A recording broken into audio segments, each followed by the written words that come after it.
Hey everyone, Candy Sourroot here. I'm finally getting around to recording this video again for like the 5th time at this point. Hopefully, God allowing, this will just be like the last time I film this, but I wanted to be very careful how I talked about it because when I first kind of asked you guys if you guys wanted me to do this video, I didn't totally understand like the huge culture behind it, but now I have a much better understanding of purity culture and so many groups who are very against makeup and jewelry. And this video was birthed from a social media post that, not a friend of mine, but someone I follow on social media. She posted something, it was a really good status. And then this guy kind of got on there and he said, I only take women who don't wear makeup seriously. And I don't know if it was like I have a sensitivity to extreme toxic patriarchy and I'm very attuned to it, and when I hear something like I only take women seriously when they don't do X, Y, and Z, or when they do X, Y, and Z, or whatever, or I only take women seriously when they don't have makeup on their face that I can tell, I'm kind of like, okay, but you're supposed to be like a brother in Messiah, like you're a brother in Christ, like you follow this, like you believe in this book, like, oh, okay, well, we have to talk about this now. And so, I commented there and I kind of just disengaged with him because it was ridiculous, but I wanted to bring it onto this platform because I wanted to answer the questions that I get all the time about makeup and jewelry in a way that I think is beneficial. And so I am going to read a few scriptures. I probably am not going to give all the Hebrew words here, but I do encourage you guys to get on BibleHub.com. I'll link that below. And just look at the Hebrew words. Try to get yourself an online copy of like the ancient Hebrew lexicon or a Hebrew dictionary and look up these words because words mean things. But so the first verse that everyone kind of uses, at least all these camps that I've heard of, to say that jewelry and makeup are sinful or lead to sin or are inherently for women who are beneath the status of a biblical woman. What they use typically is that they will go to 2 Kings 9, verse 30, and that says, And Yehu came to Yisrael, and Jezebel heard of it, and she put paint on her eyes and adorned her head and looked through a window. And then we all know the story of Jezebel. She was evil, blah, blah, whatever. She's a great harlot. Okay, so they say that because this evil woman painted her eyes, then makeup is evil. It's wrong. And first challenge is, well, then you can just have to go with like painting your eyes is wrong. But okay, fine, let's go with all cosmetics. Let's just go there. Let's go all the way. She also looked through a window. So if you're going to say that doing your hair is sin and, putting makeup on is sinful or bad or leads to sin, well then looking out windows also is sinful and leads to sin and no one should do it, especially not women. And again, that sounds ridiculous because it is. The second place I typically go to in my mind when I'm thinking through, these ideas and like these concepts and I'm just in these conversations is I'm like, have you ever read Ezekiel 16? Ezekiel 16 for me has always been a very special passage. God uses a lot of allegory and metaphor to describe his relationship, his special covenant to Yisrael as a nation, as a people group, and his promise, his everlasting promise to her, to them, to us, right? And so I'll just read the entire book, read the whole Bible really, but read the entire book of Ezekiel. But Ezekiel 16 verse 9 says, I'll start at verse 9.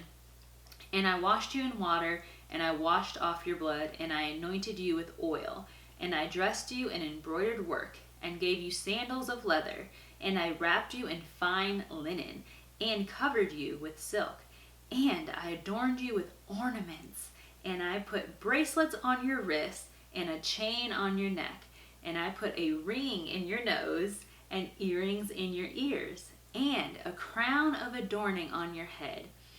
Thus you were adorned with gold and silver, and your dress was fine linen, and silk and embroidered cloth.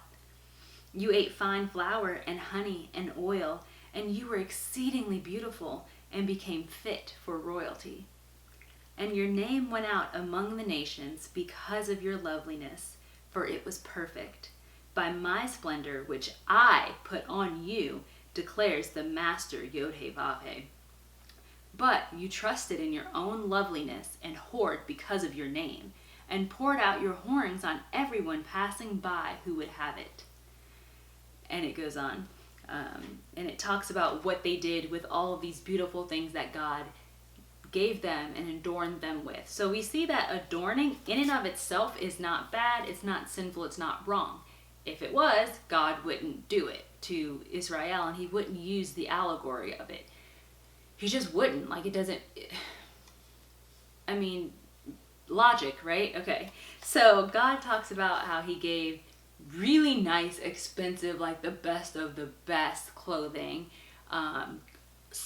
gold and silver and bracelets and all sorts of jewelry and nose rings. I mean, like, if we're talking about like the Western, kind of cultish Christian idea of modesty, I mean, nose ring ain't fitting that view, right? Well, it's because it wasn't this culture. It wasn't the American purity culture. It was the ancient Hebrew culture.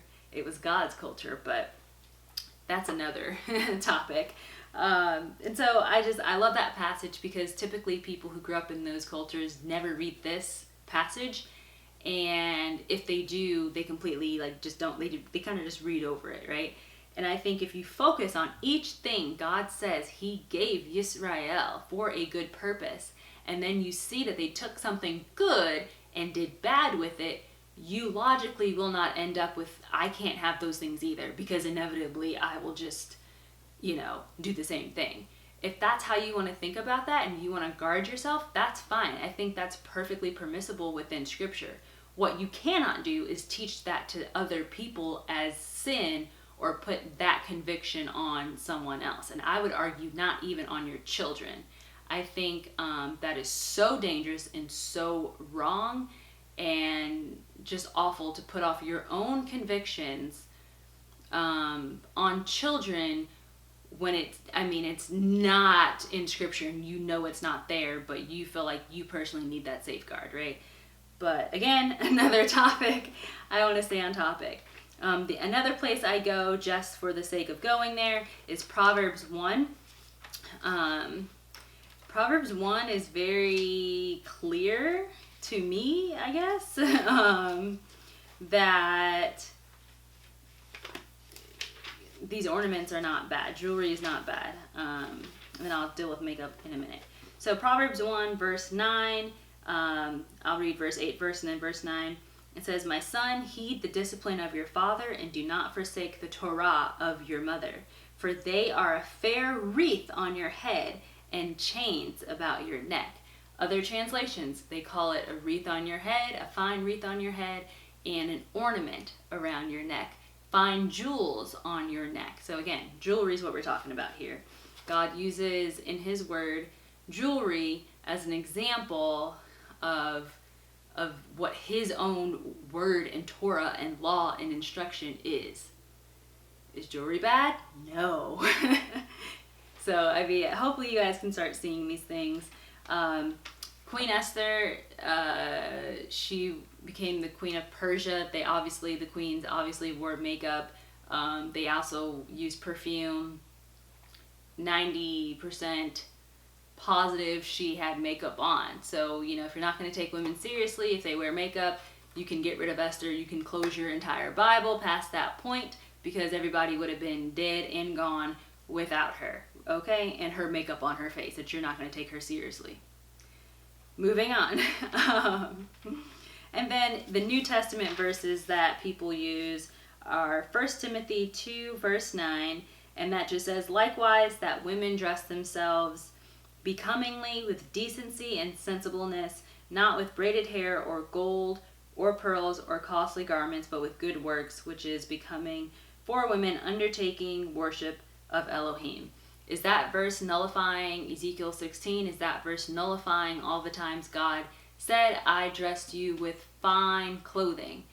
Is, Paul stepping on the scene here. Shaul, is he stepping on the scene like, oh no, F all that, God was wrong, he shouldn't have given, he should not have given those women those nice things. Women, it's New Testament time, y'all ain't wearing nice stuff, like, you're not, so get over it.